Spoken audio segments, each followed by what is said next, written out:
हम उदाहरण देखते हैं। जैसे एक बार जंगल में शेर था। एक जंगल में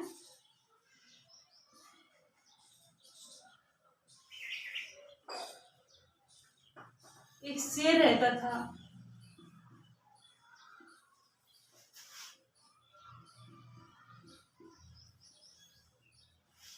शेर बहुत मोटा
तो सर्वनाम, सर्वनाम किसे कहते हैं? जो शब्द संज्ञा के स्थान पर काम आते हैं उनको सर्वनाम कहते हैं। जैसे एक जंगल था, एक जंगल में एक शेर रहता था। तो शेर क्या है? यहाँ पे संज्ञा शब्द है।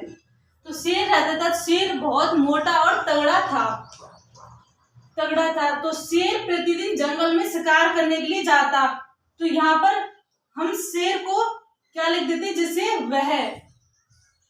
तो ये संज्ञा के स्थान पर काम आ रहा है ना, वह शब्द संज्ञा के स्थान पर काम आ रहा है। तो वह प्रतिदिन जंगल में शिकार करने जाता था। पर शेर को, तो यहाँ को कारक चिन्ह आ रहा है, तो हम कारक चिन्ह वह नहीं लगा करके उसको लगाएंगे। उसको कोई शिकार नहीं मिलता। तो शेर की जगह हम फिर वापस क्या लगाएंगे? वह निराश होकर वापस लौट आता। जो शब्द संज्ञा के स्थान पर काम आते हैं उनको हम सर्वनाम कहते हैं। तो सर्वनाम के भेद, सर्वनाम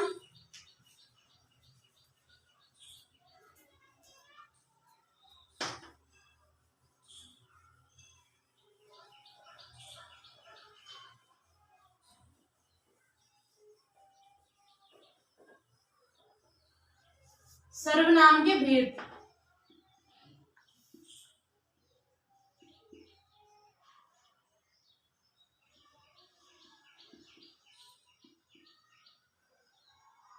सर्वनाम के दो भेद होते हैं। एक तो होता है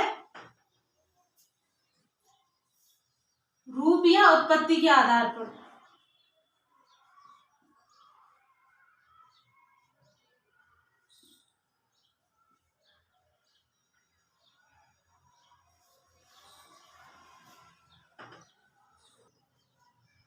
रूप या उत्पत्ति के आधार पर।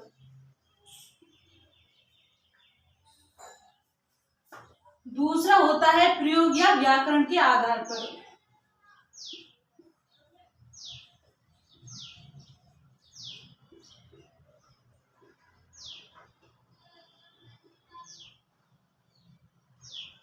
सर्वनाम के दो भेद होते हैं। एक होता है रूप या उत्पत्ति के आधार पर और दूसरा भेद होता है प्रयोग या व्याकरण के आधार पर। तो रूप या उत्पत्ति के आधार पर सर्वनाम दो प्रकार के होते हैं। पहला होता है मौलिक सर्वनाम,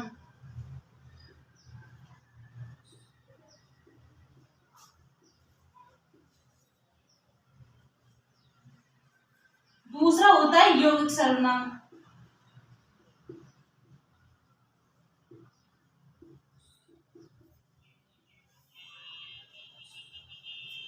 इसमें 6 प्रकार हैं। जैसे पहला है पुरुषवाचक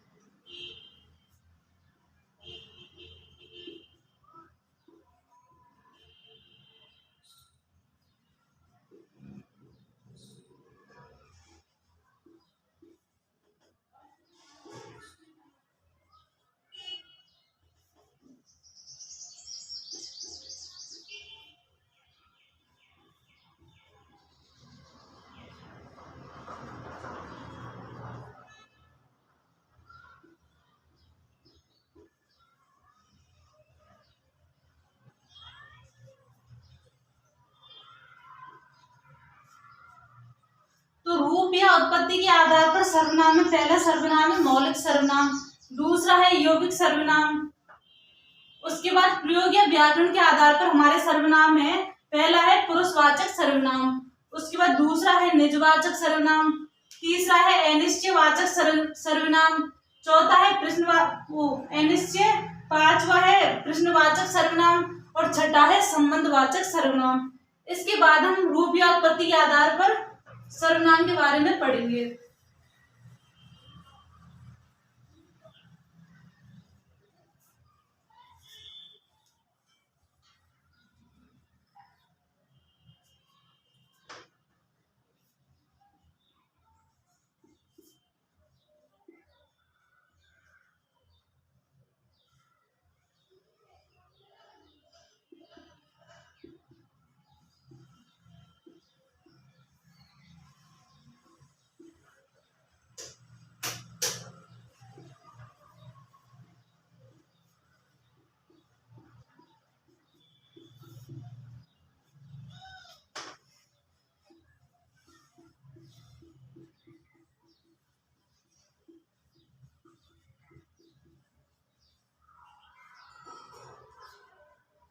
तो पहला है मौलिक सर्वनाम। तो मौलिक सर्वनाम में क्या आते हैं, जैसे मैं, तू, तुम, आप, क्या, कोई, कुछ, क्यों,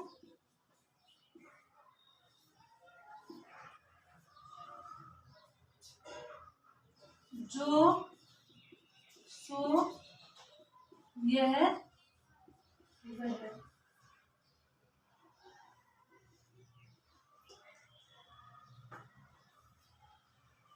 आप, क्या, कोई, कुछ, क्यों और कौन। जो हमारे मौलिक सर्वनाम होते हैं वो 11 होते हैं। तो इनमें पहला है मैं, तू, तुम, आप, क्या, कोई, कुछ, क्यों, जो, सो, यह, वह और कौन आदि। तो ये मौलिक सर्वनाम होते हैं, 13 होते हैं संख्या में। उसके बाद आता है यौगिक सर्वनाम।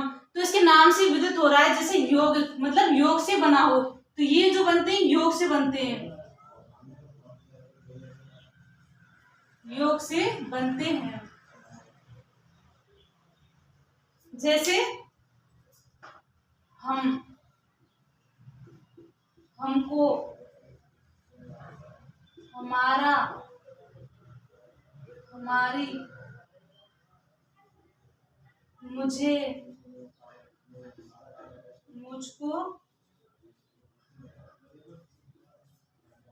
इसका, इसकी, उसका,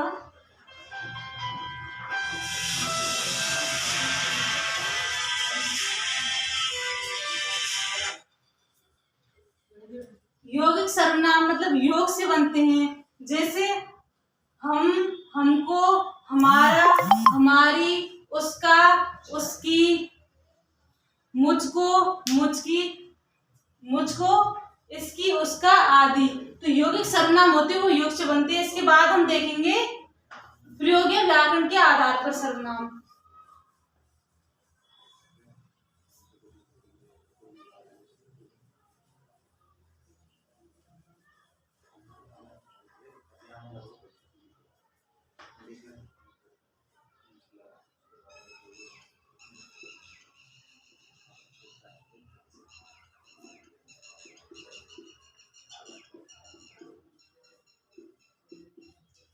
पुरुषवाचक सर्वनाम में क्या आता है, जिस सर्वनाम में का प्रयोग स्त्री व पुरुष दोनों के लिए किया जाता है वहां पुरुषवाचक सर्वनाम होता है।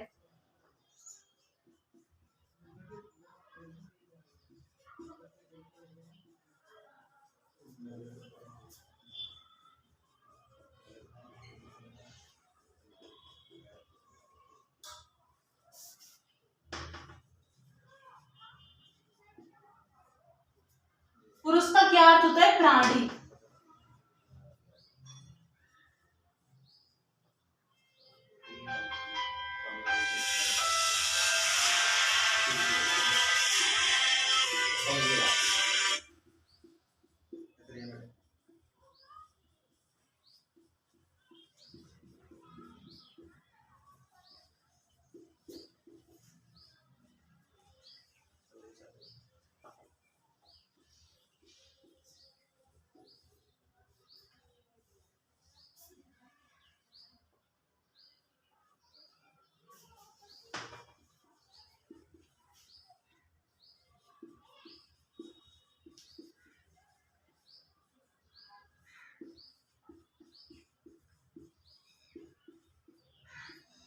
तो पुरुषवाचक सर्वनाम किसे कहते हैं, जिस सर्वनाम का प्रयोग स्त्री व पुरुष दोनों के लिए किया जाता है उसे पुरुषवाचक सर्वनाम कहते हैं। जैसे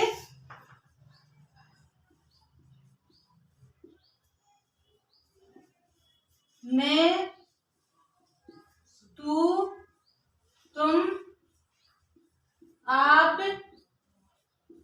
और यह व वह।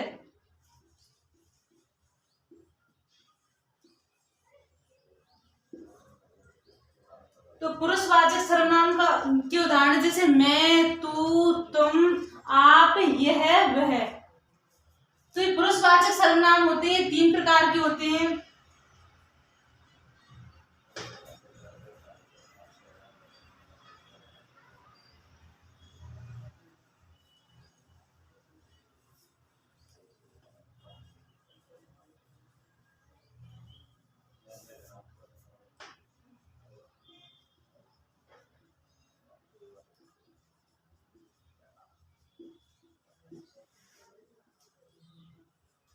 पुरुषवाचक सर्वनाम 3 प्रकार के होते हैं। पहला होता है उत्तम पुरुष,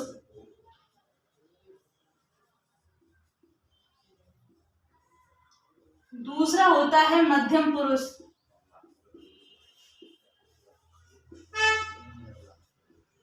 तीसरा होता है अन्य पुरुष।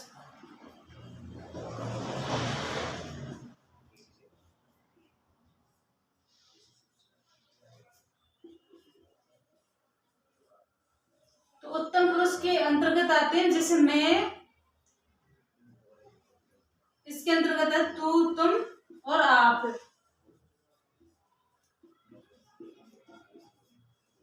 इसके अंतर्गत आता है यह व वह। तो हम उत्तम पुरुष के कुछ उदाहरण देखते हैं जैसे मैं कल घर जाऊंगा।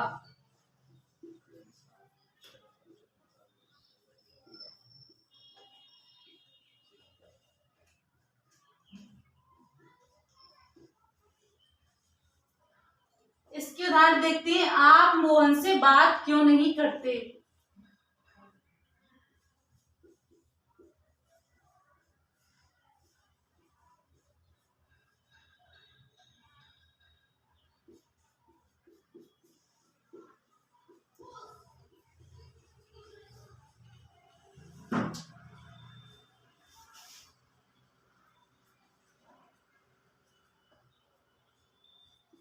इसका उदाहरण देखते हैं वह हमारे घर नहीं आएगा।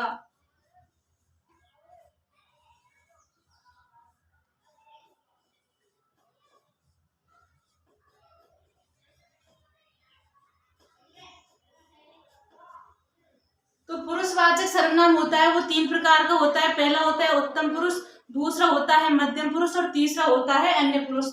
तो उत्तम पुरुष के अंतर्गत आता है मैं। तो मैं का उदाहरण है मैं कल घर जाऊंगा।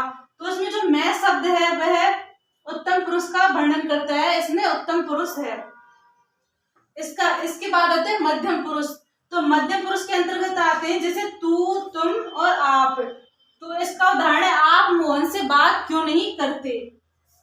इसके बाद आता है अन्य पुरुष। तो अन्य पुरुष के अंतर्गत आता है यह वह। तो इसका एक उदाहरण है, वह हमारे घर नहीं आएगा। तो इसके यहाँ पर क्या है, वह। तो ये क्या दर्शा रहा है, अन्य पुरुष को। इसके बाद हम पढ़ेंगे निजवाचक सर्वनाम।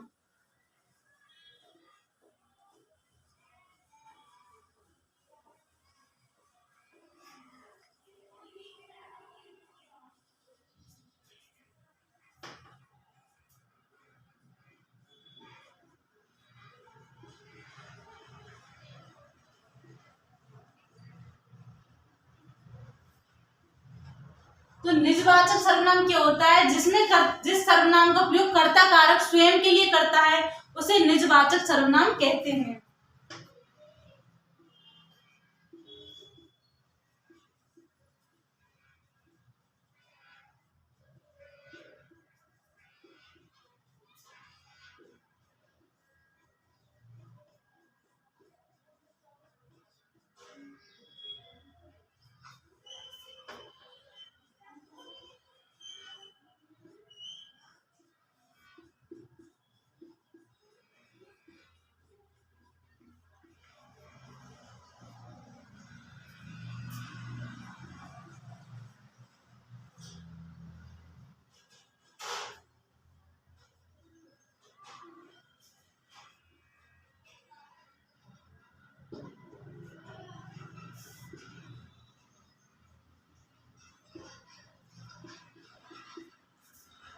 जिस सर्वनाम का प्रयोग कर्ता कारक स्वयं के लिए करता है उसे निजवाचक सर्वनाम कहते हैं। जैसे आप, स्वयं या खुद का।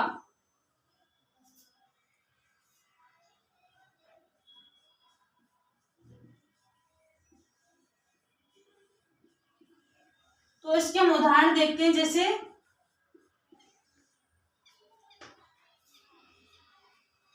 दीपक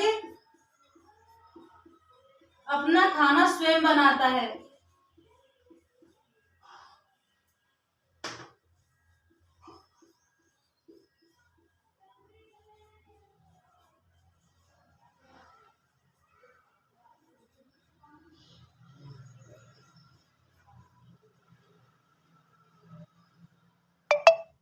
तो इसका हम ये पहला उदाहरण देते हैं, दीपक अपना खाना स्वयं बनाता है। तो यहाँ दीपक अपने आप पर निर्भर है, मतलब स्वयं बनाता है। तो यहाँ जो स्वयं शब्द है ये खुद पर निर्भर है, तो इसमें कौन सा सर्वनाम आएगा, निजवाचक सर्वनाम। इसका हम दूसरा उदाहरण देखते हैं। जैसे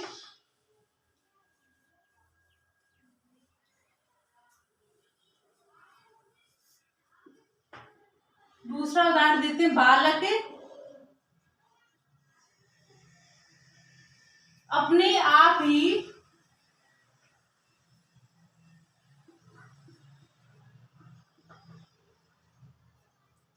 विद्यालय से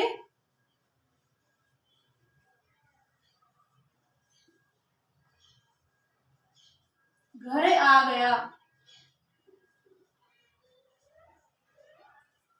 कि बालक अपने आप ही विद्यालय से घर आ गया। तो यहाँ जो अपने आप ही, यह शब्द किसको प्रकट कर रहा है, निज मतलब स्वयं को। तो यहाँ कौन सा सर्वनाम है, निजवाचक सर्वनाम। इसके बाद हम तीसरा जो सर्वनाम है वो है निश्चयवाचक सर्वनाम।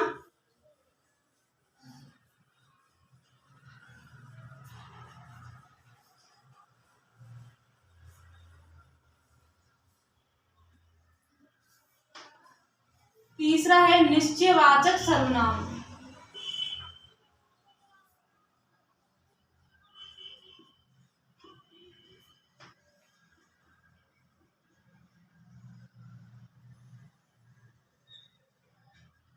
जिस सर्वनाम का प्रयोग किसी निश्चय विषय वस्तु के बारे में हो कि निश्चित है यह चीज, तो उसके लिए निश्चयवाचक सर्वनाम होता है। जिस सर्वनाम का प्रयोग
जिस सर्वनाम का प्रयोग किसी निश्चय विषय वस्तु के लिए हो उसे निश्चयवाचक सर्वनाम कहते हैं। जैसे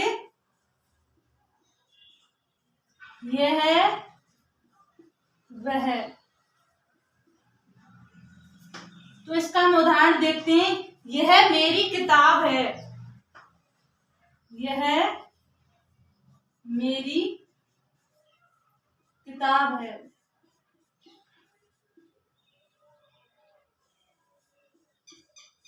उसके बाद हम दूसरा उदाहरण देखते हैं। वह मोहन की गाय है।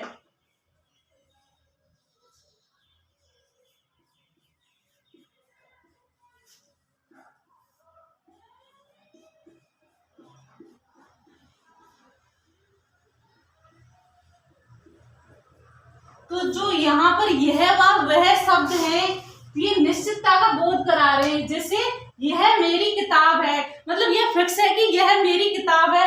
उसके बाद वह मोहन की गाय है, मतलब ये दोनों जो यह वह निश्चितता का बोध करा रहे हैं। तो यहाँ पर कौन सा सर्वनाम है? निश्चयवाचक सर्वनाम।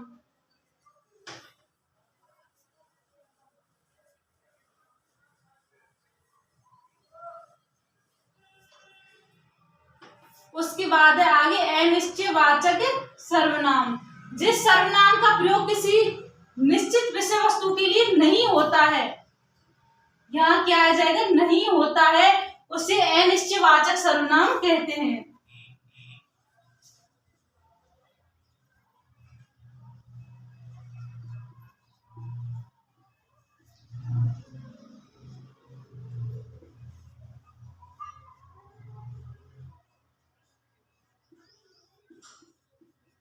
जैसे कोई या कुछ।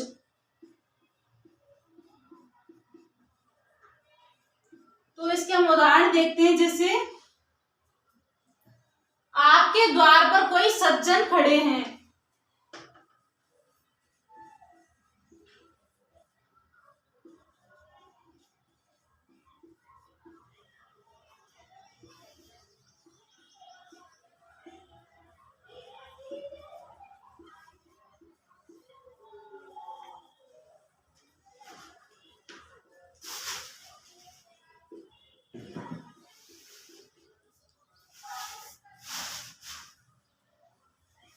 मामा जी अपने साथ कुछ लाए हैं।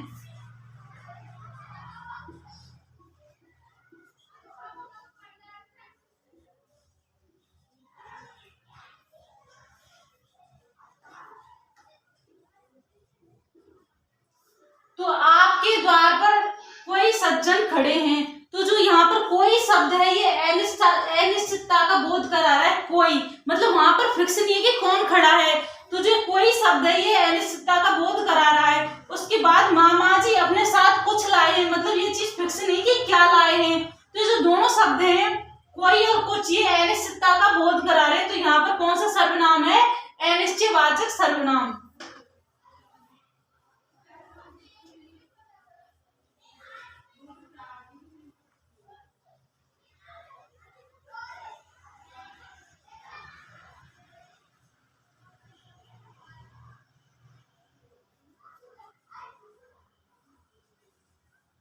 अब आ जाएगा प्रश्नवाचक सर्वनाम।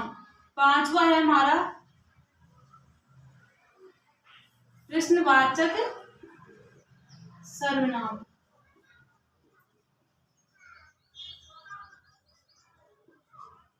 जिस सर्वनाम का प्रयोग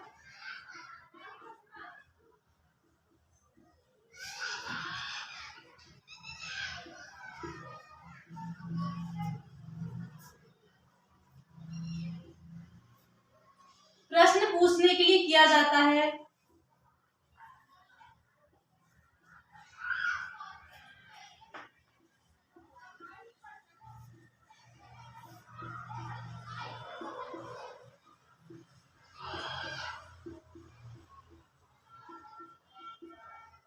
उन्हें प्रश्नवाचक सर्वनाम कहते हैं।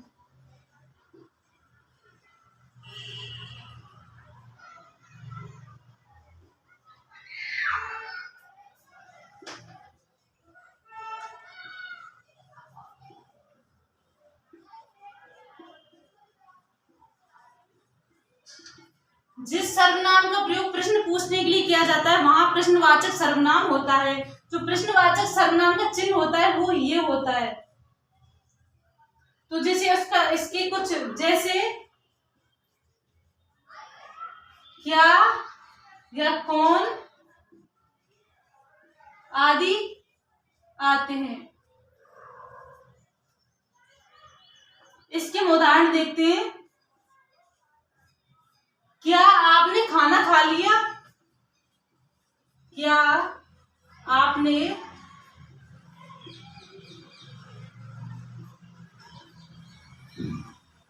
खाना खा लिया?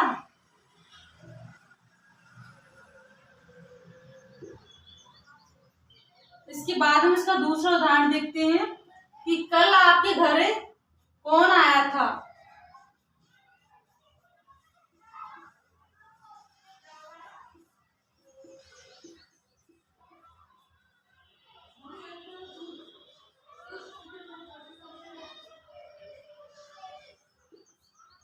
कि क्या आपने खाना खा लिया?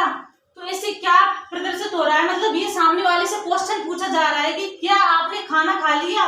तो यहाँ पर क्या शब्द है, ये प्रश्न पूछने का काम कर रहा है। इसके बाद कल आपके घर कौन आया था, ये मतलब सामने वाले पे प्रश्न हो गया कि कल आपके घर कौन आया था। जो यहाँ पर क्या और कौन है ये प्रश्नवाचक सर्वनाम है। ये प्रश्नवाचक सर्वनाम का प्रयोग कर रहे हैं। आगे का जो हमारा सर्वनाम है वो है संबंधवाचक सर्वनाम।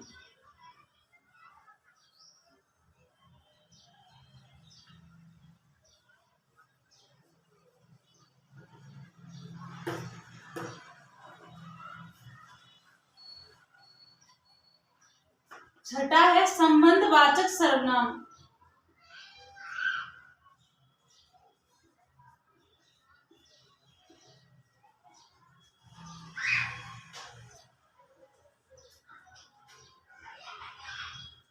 इस सर्वनाम का प्रयोग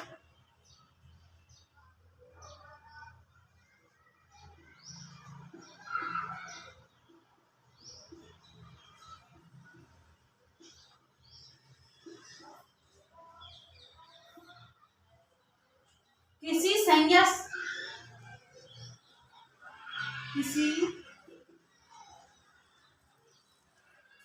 संज्ञा शब्दों के साथ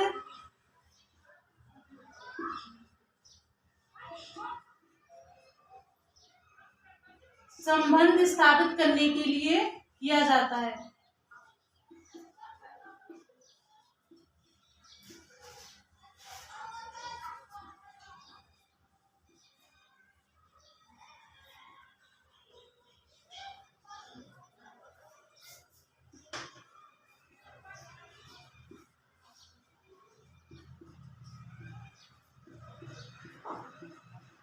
जैसे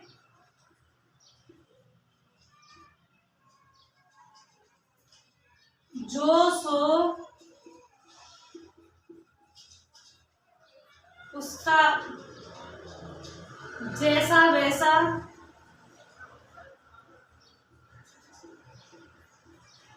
जिसकी उसकी,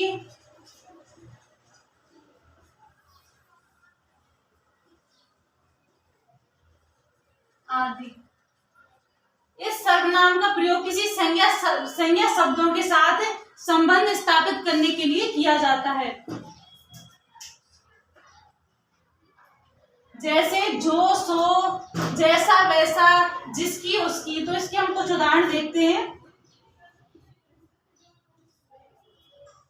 जो बोएगा सो पाएगा।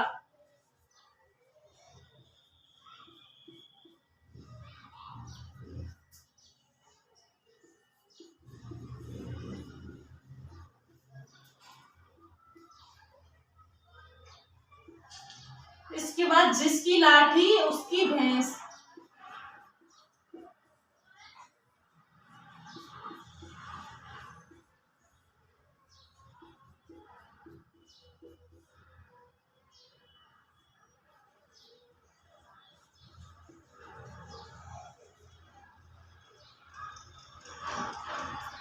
इसके बाद तीसरा उदाहरण है जैसा देश वैसा देश।